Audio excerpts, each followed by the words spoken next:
রাখা ডিম আলু।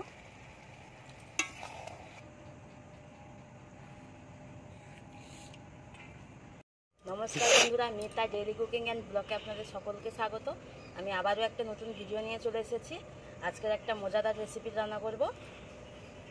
এই দেখুন, এখানে বাসমতি চাল, ডিম, তারপর হচ্ছে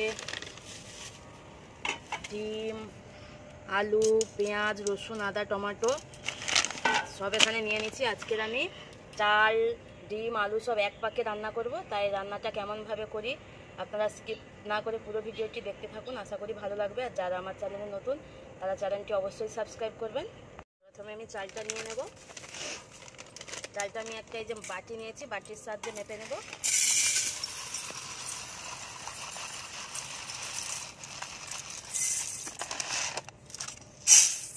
বাটি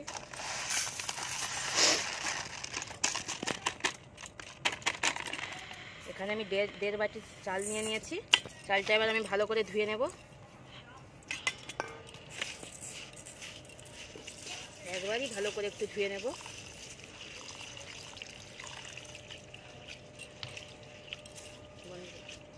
আমার ধোয়া হয়ে গেছে, এবার জল দিয়ে আমি ভিজিয়ে রেখে দেবো। এবার আমি উনুনটা ধরিয়ে নেব। ধরিয়ে নিয়ে কড়াইয়ে জল চাপিয়ে দিয়েছি। এবার আমি আলুগুলো কেটে নেব। এখানে আমি 3টে আলু নিয়েছি। জলটা গরম হতে হতে আলুটা ছাড়িয়ে নেব। ডিম আলুটা সেদ্ধ করে নেব।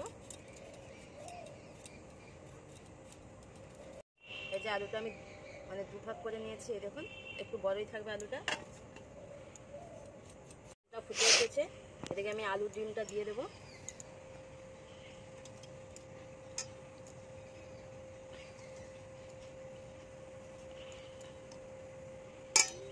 সামান্য লবণ দিয়ে দেবো যাতে ডিমটা না ফাটে আর তাড়াতাড়ি সেদ্ধ হয়ে যায়। ডিম আলু সেদ্ধ হতে হতে আমি পেঁয়াজ, আদা, রসুন কেটে নেব।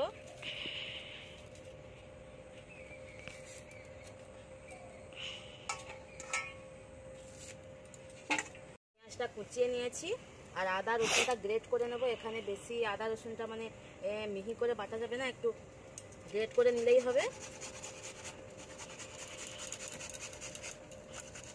এই দেখুন, এদিকে রসুন আদাটা আমি গ্রেট করে নিয়েছি। টমেটো একটা কেটে নিয়েছি আর ধনেপাতা কুচিয়ে নিয়েছি।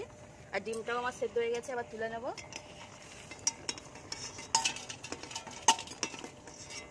আর আলুটা যেহেতু বড় বড় কেটেছি, এটা অর্ধেক সেদ্ধ হয়েছে।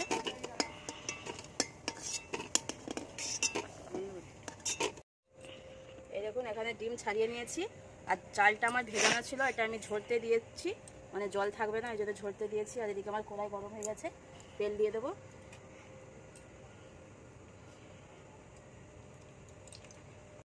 এবার আমি ডিম আলুটা ভেজে নেব।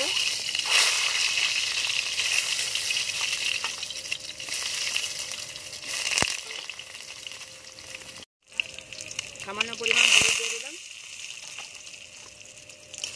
একটু ভালো করে ভেজে নেব, লাল করে।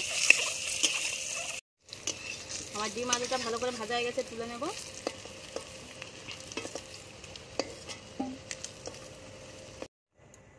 এবার আমি ওই তেলে ফোড়ন দিয়ে দেবো।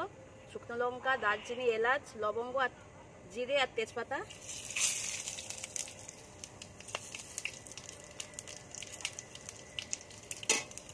এবার আমি পেঁয়াজ কুচি দিয়ে দেবো।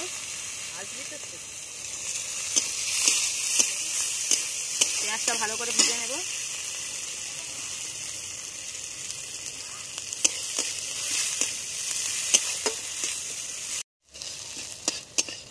পেঁয়াজটা আমার ভালো করে ভাজা হয়ে গেছে, এবার রসুন দিয়ে দেবো। রসুনটা আমি ভালো করে ভেজে নেব। রসুন ভাজা হয়ে গেছে, এবার আদা বাটা, গ্রেট করা আদা, টমেটো,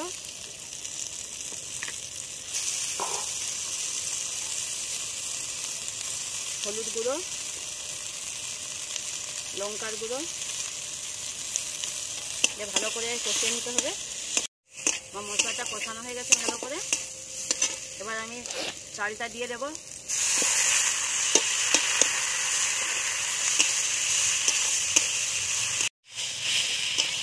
চালটা হালকা করে নাড়াচাড়া করে নিয়ে এবার জল দিয়ে দেব।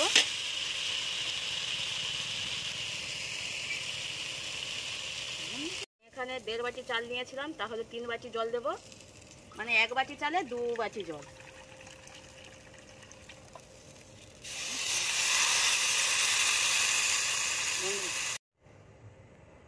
জল 3 বাটি জল দিয়ে ঢাকা দিয়ে দিয়েছি, আর এটা অল্প আঁচে রান্না করে নিতে হবে 15 মিনিট ধরে। 10 মিনিট পরে আমি খুলে দেখাচ্ছি কতটা হলো। এই দেখুন আমার চালটা অর্ধেকের বেশি সেদ্ধ হয়ে এসছে। এবার আমি লবণ দিয়ে দেবো, পরিমাণ মতো লবণ।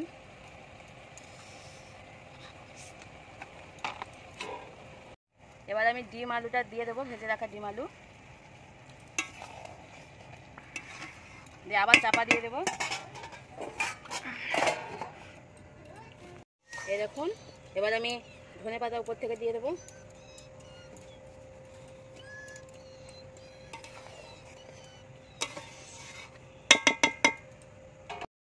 আমি চাপা দিয়ে দিয়েছিলাম, এবার খুলে দেখি কতটা হলো। এই দেখুন আমার পুরো সেদ্ধ হয়ে গেছে চালটা, এই দেখুন পুরো সেদ্ধ হয়ে গেছে। এবার উপর থেকে গরম মশলা গুঁড়ি দিয়ে দেবো।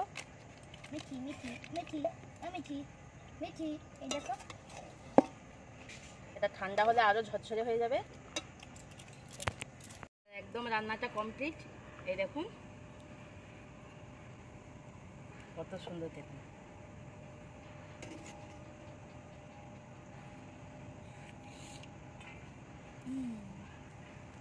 এক পাকে বানিয়ে নিলাম, আরো ঝরঝরে হয়ে যাবে। এই দেখো বন্ধু, এটা কি রান্না করেছি বলো তো? এই যে ডিম,